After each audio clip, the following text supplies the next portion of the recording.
Hey, it's Kim Komando today, your daily podcast to keep you up to date with all things digital and beyond. And I'd love to have you be a part of our podcast. You can make an appointment to speak with me. Just head over to komando.com, and on the top right, there's a button that says Email Kim. Fill that out, and that's it.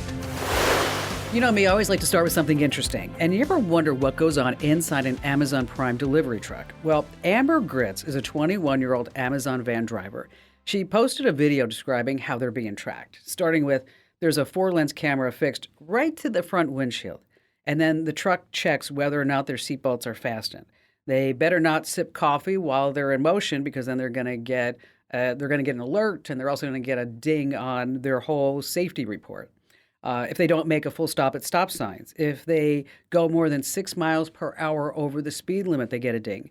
You can't touch the center console or get out of your seat unless the truck is in park, or else you get a ding. So many people are posting about how this is Big Brother-like. I mean, I don't really get it. With all the Amazon trucks on the road, they better have strong safety standards, right? I mean, you can see this video right now over on my Instagram account. Just go to Instagram.com/Kim Komando. Once again, that's Instagram.com/Kim Komando. You know, it confuses me why people feel, comfortable with government surveillance. And they say, I've got nothing to hide, so I've got nothing to fear. But that same person would get really scared if I asked them to take their clothes off. Welcome, ladies and gentlemen. It's the Kim Komando Show, of course. It's the nation's largest, most trusted source about all things digital. And you're about ready to get more tech smart, because guess what? Every single thing is now a tech thing. And you can find the Kim Komando Show on over 425 top stations across the United States. And we're streaming in your favorite radio app. Just search for my last name, Komando. And you can find us as a podcast, also as a webcast, 24/7 over at getkim.com. Once again, that's getkim.com. And a special thank you goes out to our servicemen and women in the Army, the Marines, Navy, Air Force, Coast Guard, and Space Force, who are protecting our great nation while I speak. And they're listening to me and the show here on the American Forces Network Radio. Now, our T-Mobile Unlimited listener line is now open at 1-888-825-5254 is the way to join us. And if you're just too shy to come on a award-winning show and podcast, well, I get that. Just head over to the website. That's komando.com. And in the upper right-hand corner, there's a link that says Email Kim. And I read every single note that you send me. All right, I drop by at least 30 different websites every single day to make sure that you're up to date about all things digital. And this is part of the show where I like to pass along the top 5 things that are happening right now in consumer tech, things that you're using, you're buying. And we're going to start with something that I wish I had a few months back. It was really disturbing to me. I was taking a swim in my backyard pool, had a bikini on, and then suddenly this drone comes out of nowhere and is like hovering over my head. And I'm like, I shoot it away. I was like, shoo, shoo, shoo. And then it did a couple of loops, and then it actually kind of left. Well, get this. There's now a tool to trace down DJI drone operators to their exact location. That's right. It's called DJI Drone ID System. It was intended to allow governments, regulators, and law enforcement to monitor drones and prevent their misuse, basically to see if a drone operator was up to no good. Well, DJI first said, this whole drone ID system, it's all encrypted, it's inaccessible to anybody without an Aeroscope device. Not the case. German researchers have found not only is that ID system unencrypted, it also broadcasts the GPS coordinates of both the drone and its operator to anyone who can receive the radio signals. Imagine if that was being used in war zones. So, to make it easy, the researchers developed a tool that can receive these drone ID submissions. So, if you're really nerdy and you want to get into this, you need an ETA software-defined radio or even a much cheaper Hack RF radio. They sell for just a few $100. And then you can track the drone's ID, where the owner's located. Wow, isn't that something? Number 2, move over Apple. Imagine you're on a hike, you get off the trail, there's no cell phone signal. Well, with the new iPhone 14, so you can do a SOS text message, right? Well, what if you don't have an iPhone? Now it's called the Bullet New 150 Motorola Defy Satellite Link. It connects to any phone, Apple or Android, to satellites in case of emergency. It works a lot like the SOS does on the iPhone. You could send up to 30 SMS messages. It's about $150, and there is a $10 monthly subscription. And I bet this whole SMS emergency text feature via satellite is going to be standard on all phones next year, really. And about that same time, that's when Apple's going to be charging a monthly fee, I'm sure, to have access to that like everybody else will. But it just reminds me of this. There was a guy who called me once complaining about this technology, and I told him it was just wrong. He was wrong. I mean, satellites are not just a waste of space. Ooh. Number 3, sexting gets a hand. Facebook accounted for 22 million child sex abuse reports last year. Isn't that frightening? 22 million. With kids growing up on smartphones, they don't realize the implications, right, of sending a nude photo or a weird text, whatever it may be. So I just want to pass this along. The National Center for Missing and Exploited Children created a tool called Take It Down. It's only for kids. So kids anonymously create their own digital fingerprint attached to an image stored in their database. Then they can submit requests to have this nasty content to be taken down. And adults, you think there are old videos or images out there, they say you could probably use this too. It only works on participating sites: Facebook, Instagram, Yubo, OnlyFans, and Pornhub.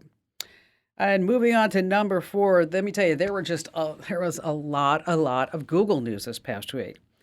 There's a haunted video floating around on YouTube. It's kind of a strange thing, right? It's a clip from the movie Alien. And get this, it's causing some Android phones to just reboot without warning. Like there is truly an alien in there. It's a Pixel 6 or 7. They say that the clip is cursed. No, the aliens haven't invaded. We've got more information about that over on our site. And speaking of Androids, if you've been so glued to yours that you almost walked into a water fountain or a trash can or something like that. Actually happened to a friend of mine this morning. We were out for a walk. She almost ran into a trash can. I was like, Joe, come on back. Anyway, it's a real danger. Now, if you have an Android, there's a new feature called Heads Up. It encourages you to look up from the screen every once in a while to take in your surroundings. So if you want to enable it, just go to your digital well-being app and turn it on. Google's also been busy with some other updates. They rolled out fall detection for the Pixel Watch, uses motion sensors, machine learning to figure out if you've taken a tumble, you might need some help. If you don't respond to the watch's vibration alarm notification, it's going to automatically call emergency services and share that location. So smart. And if you work from home, Google's new calendar app suggests locations based on your recent movements to make scheduling appointments easier. And finally, coming in at number 5. It's kind of a strange thing. Something that I never thought I would ever talk about on the show, nor would I ever think that it was something that would be in existence. We'll call it Give Me a Schmooch, Baby. That's right. You're in a long-distance relationship. You're kind of missing out on that physical intimacy, right? Well, here's a solution. It's weird. It's wild. It's a device with warm silicone lips that mimics the kiss of your partner. A Chinese scientist, of course, a Chinese scientist did this, invented a long-distance kissing booth. So, claims to replicate a real kiss by mimicking the pressure, the movements, and the temperature of your lips. And then it even transmits smooching sounds like, oh, I love you, I love you, I love you. Okay. The inventor himself, he says, was in a long-distance relationship with his now ex. Wonder if this had anything to do with it. And they only had phone contact. And it was an issue. So he built this device. And he's not the only one who's into it. Folks online are raving about how great it feels, how it's improved their relationships. There's just a major flaw in the design. I don't know how to say this gracefully, but there's no tongue. You just get the lips. The device raises some interesting questions about tech and relationships. I mean, are you in love with this person? Are you in love with the lips of this person? Are you in love with technology lips? I don't know. We're just going to move on from that. All right, coming up in just a few minutes, I've got news about that big LastPass data breach. It's crazy, really. Oh, we have our trivia of the week. That's really, really great. You don't want to miss that. And we're going to talk about social media sites. What was free, they're now going to be charging for it. And yes, they're still going to be tracking you along the way. And then later on, some tips on how to find a long-lost relative online. And of course, we have all of your phone calls. And you have me, your beloved digital goddess, Kim Komando.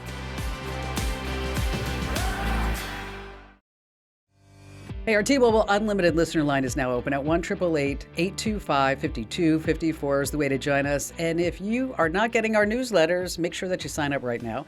Head over to komando.com/subscribe. That's komando.com/subscribe. They are 100% free, and you can unsubscribe anytime. You're going to join almost 500,000 folks who get our newsletters every single day. That's komando.com/subscribe. Patricia in Toledo, Ohio, glad to have you with us. Hi, Kim. It's a pleasure to talk to you. Thank you. What's going on? Well, I have a senior citizen member of the family who is being scammed big time.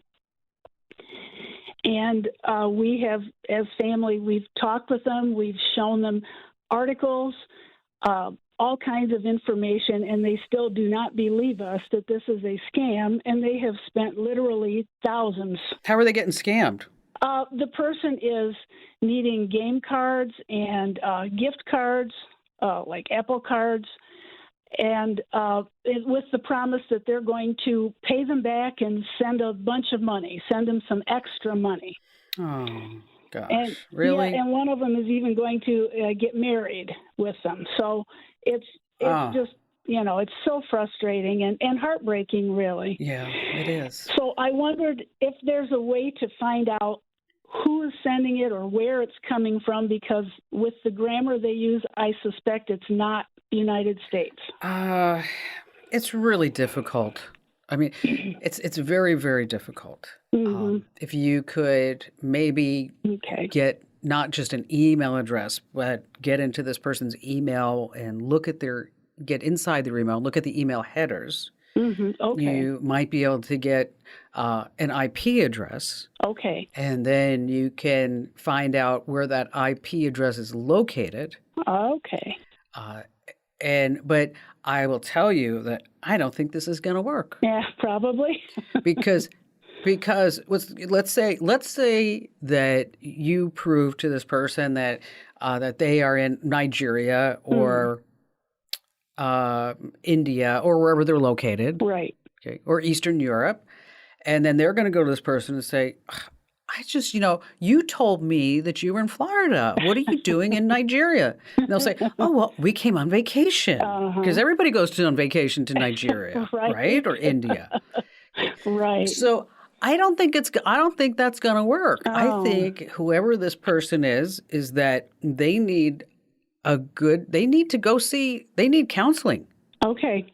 Because, I mean, it's just, I mean, if you can say here, like you said, like here's newspaper articles, here's the Federal Trade Commission, here's the Internet Crime Complaint Center, but they are delusional and believing that whoever this person is loves them, and they're sick and they need the money, and they're in the military, they're on the oil rigs, wherever they are. Right. Okay. Right. Okay. You and I can sit there and spot this a mile away. Right. Yes. Okay. But sometimes they need a third person. Okay. Somebody who's not related to them. Somebody who's not close to them. Right. Okay. To kind of point them in a direction. Or that's been my experience. Mm-hmm. Let me give you another example. When you were a teenager, did you think your parents were smart? No. No. Okay. Oh, okay. Then suddenly you wake up in your 20s and you're like, dang, whoa, they are brilliant. Right? Exactly. Okay. So it's kind of like a smack on the head. Mm-hmm. And so that's kind of what you need with this person. If you if you ever want me to talk to them, I'll talk to them. Okay. Let them tell me their whole story, and then I'll sit and I'll say, hey, come on, dude, this is not, this is not happening. I mean, it's like it's. I had a woman on the show not too long ago. She got scammed twice. Oh dear. She got scammed once by one guy that she thought was going to marry her, and was in the military, and then took $75,000 from her. But listen to this: she got scammed a second time. Oh. Because the second time, guy said, "Oh, you got scammed? Well, I'm a hacker. I can go get your money back, but I need $100,000 to go do it." Oh no! Oh my! Okay, so they're very, very creative, the scammers, and with this OpenAI, ChatGPT, they can be whoever they want to be, and they're getting the text written perfectly. They can mold themselves to what you are, and they run by scripts. And so, Patricia, if you want me to talk to your family member, again, I'm happy to do that. But I think really you need somebody who can do some counseling. And thank you for your call. Usually to see the IP address of an email, you're going to open up that email and then go to File and Properties. And then you're going to want to look for something like Internet headers or message headers. And that's where you'll get that IP address. It'll say received from or received by, and that IP address will be listed in brackets. Now, keep in mind that IP address you see may not be the actual IP address of the sender.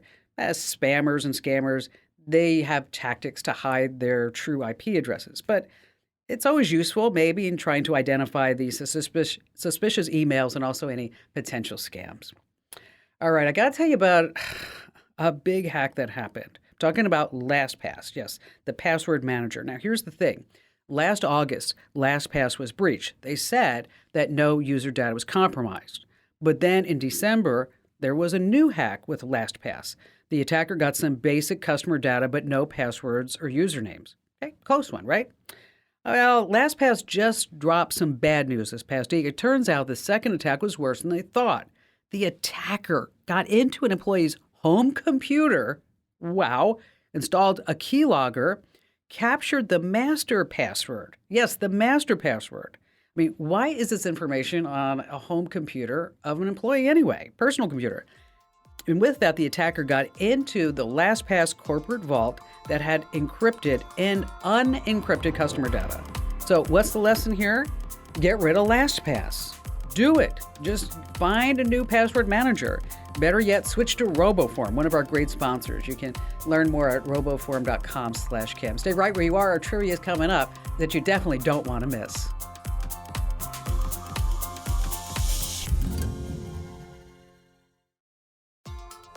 Hey, it's time now for what I like to call Commanding the Tech World Trivia.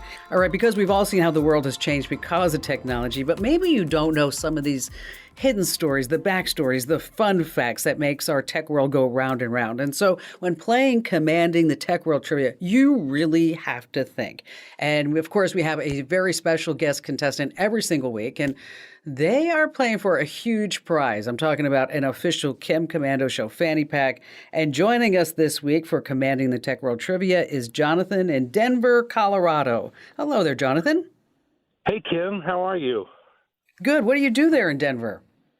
I am a professional meeting planner. I do conferences and events and meetings for companies, associations, nonprofits, etc.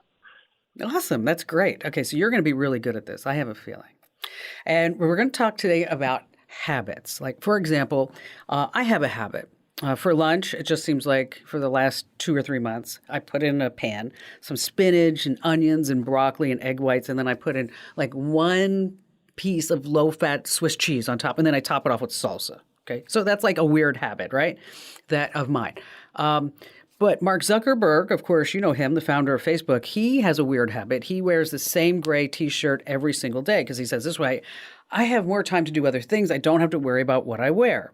So I'm going to give you some habits of some famous tech personalities and founders, and then you have to say which one is not true. Okay, Jonathan, which one is not true? All right, you ready? Got it. Okay. Okay, so the first one is Steve Jobs, of course, co-founder of Apple.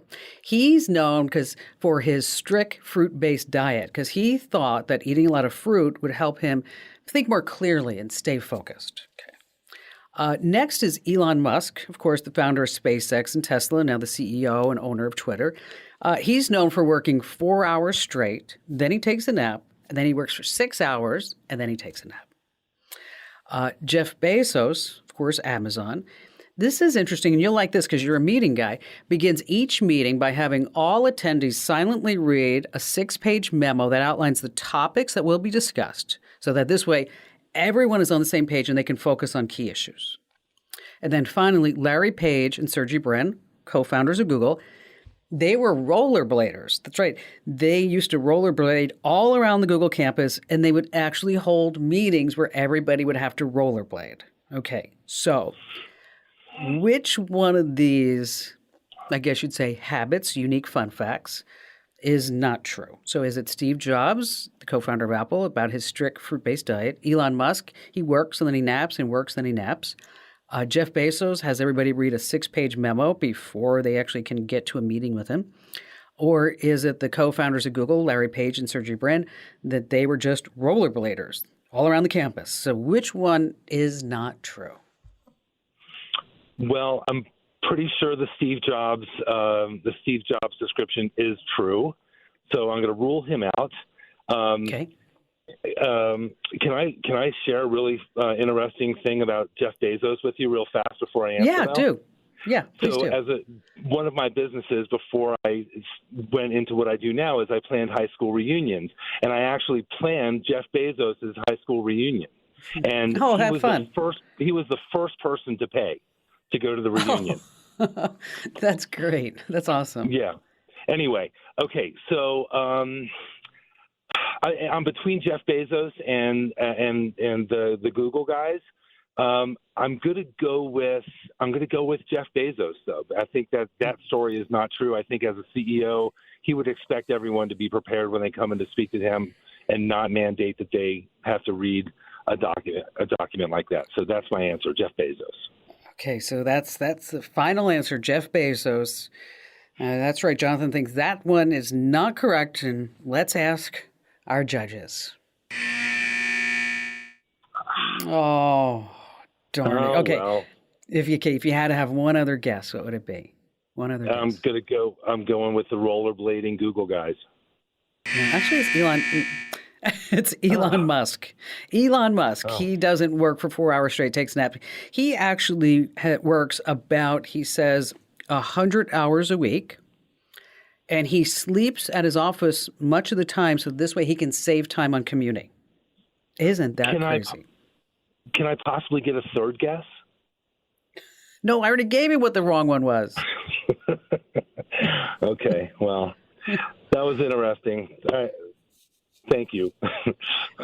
And he's worth, keep in mind, this morning I looked it up, he's worth $197.7 billion. He must be slacking off, right? Okay, so I know you have a question for me. How can I help you out? Yeah, so my wife, who actually is in the same business that I am, she has a MacBook, 14-inch MacBook with the M1 chip in it.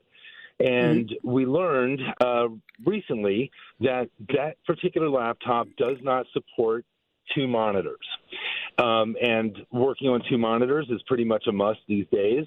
And we could never figure out why every time every time my wife would go and travel, she'd come back, reconnect the monitors to her MacBook, that it was always a lot of pain trying to get both monitors to work properly with the MacBook.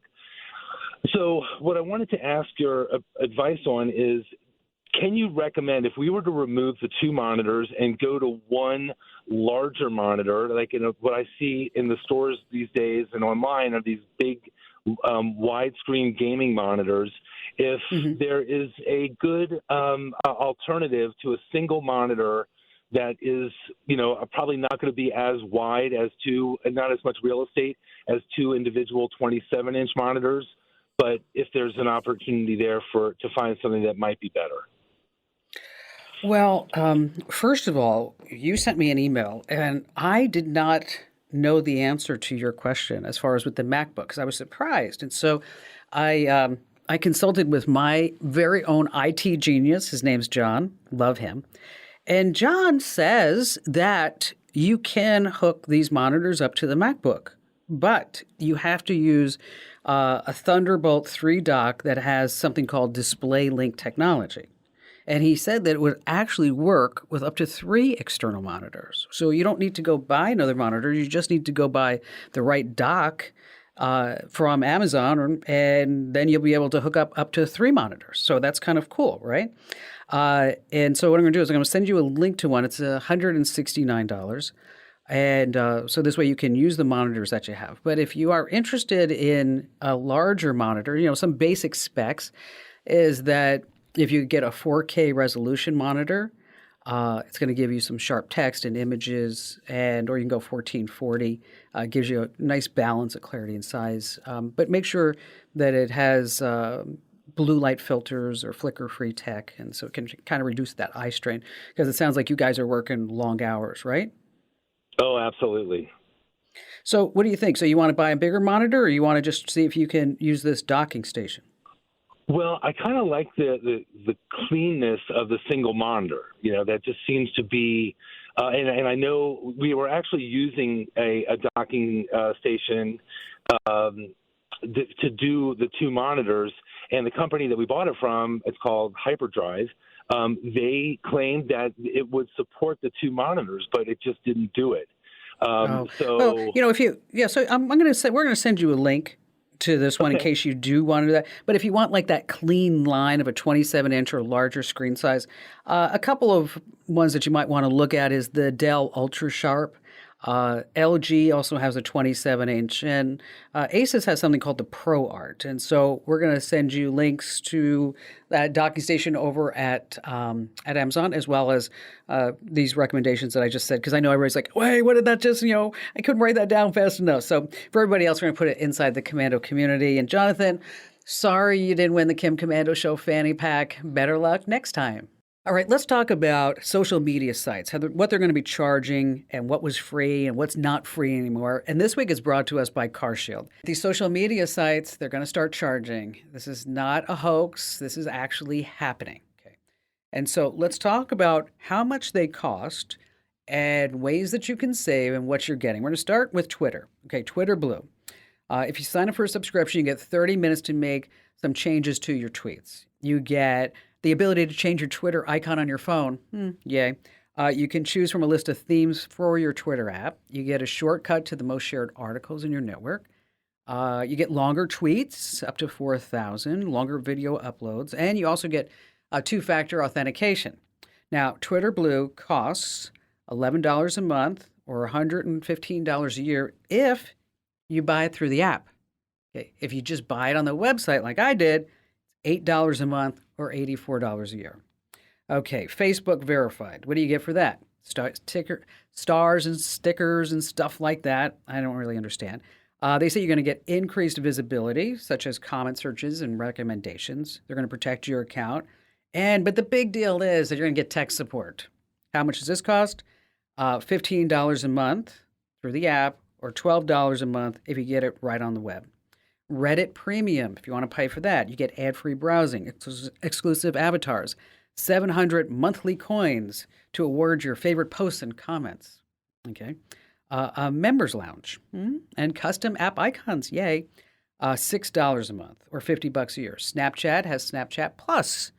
You get to pin your favorite person as your BFF, but only you are able to view the pin, I guess. Custom app icons, you get a badge.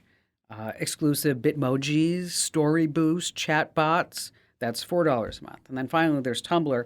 It's just a bare bones subscription plan, $5 a month. Okay? And you don't see any ads, and that's who it is. So if you want more information about this, you want to share this with your family members and friends, just head over to Komando.com and hit the link that says Kim Show right there on the page. All right, still to come, we have more of your phone calls, as well as a great tip from our listener mail. A guy want to know how he could find a long-lost relative online. We're going to give him some tricks, tips, and secrets. And, of course, you want to stay right where you are on the Kim Komando Today podcast.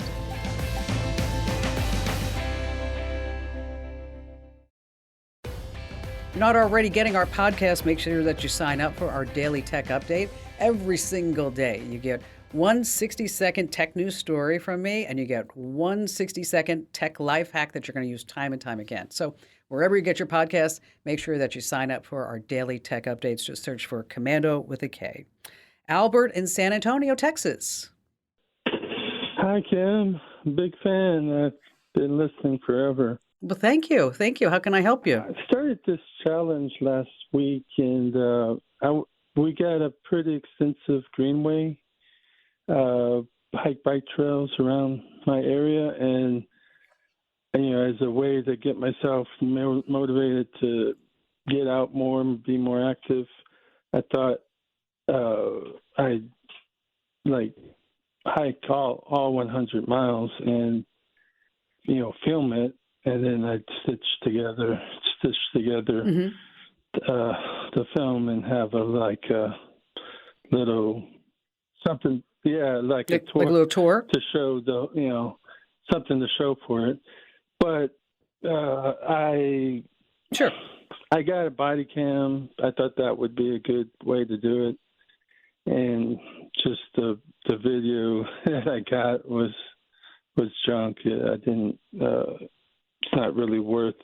And I don't know if it was just I didn't have it like a good way. That I didn't have it secured good, or it was bobbing around or something, or. Yeah, that's tough, with a body cam if you are really wanting to create a nice video production that you want to put up on YouTube and so people can enjoy it, maybe get motivated to go and visit it, and maybe even just put it on a background if it's nice to look at and if there's some great sound along the way and where you're, maybe you're talking along the way as well. So what kind of phone do you have? I got an iPhone.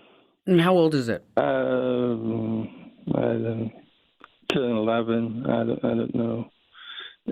I've had it maybe 2 or 3 years. Okay, perfect. All right. So the newer iPhones, they have excellent cameras and they capture really good video and sound. Okay. What you want to do is instead of using a body cam, I'm going to ask you if you could use your iPhone, and then what we're going to do is invest in a stabilizer or a mount that will keep the phone steady while you're walking. Right. And these mounts are about $150 to $175. And then in addition to that, we're going to get a lav mic, a mic that you can pin to your collar. And that also connects to your phone. So this way, as you're walking along, is that you could be saying, over here is a great area for you if you want to take a break for lunch, right. And you can take a view over the riverbank or whatever it may be, and then people can hear you loud and clear. Okay, so instead of we're going to forget about the body cam, and we're just going to use your iPhone with a stabilizer and put a nice lav mic on there. Now, when it comes to editing the footage. iMovie is free and it's great and it works on your iPhone. You could do it there, or there's Adobe Premiere, there's Final Cut, and but either one of those they might have a steeper learning curve. There's also GIMP, GIMP is actually a Photoshop alternative if you want to take if you want to get pictures out of those videos. And so we're going to forget about using the body cam, and this is really. Good advice for anybody if you're trying to walk and talk and take a video at the same time is that you really want to invest in a really good stabilizer mount because this way you keep that phone just rock steady as you're walking along. Then, of course, you're going to open your YouTube channel. You're going to get millions of views, and then you're going to be an influencer. But it all starts with a really good video. Albert, thank you for your call. If you're ever going to do something like this, make sure that you plan your shots out, you vary the shots, pay attention to lighting too. And you always want to take a look at that golden hour, the hour after sunrise or right before sunset when the light is just soft and warm. How to find long-lost relatives online. Probably one of the first places I would start with is at familytreenow.com. It's a great free option. Once again, that's familytreenow.com. Then, of course, you want to search the social media sites, Facebook, Twitter, LinkedIn. And then dig around if you can find any profiles that match over at other websites like Ancestry and MyHeritage, because this way you can really track down some missing relatives. Now, these sites have other databases with family trees and other information, and it'll give you like these little tiny steps to get closer and closer to somebody. And then also start searching for variations of that person's name too, because it may have been put into a database incorrectly, or maybe they did that on purpose, especially if they owe you money. Hey, be sure to tell 3 friends about the Kim Komando Show, because knowledge is power.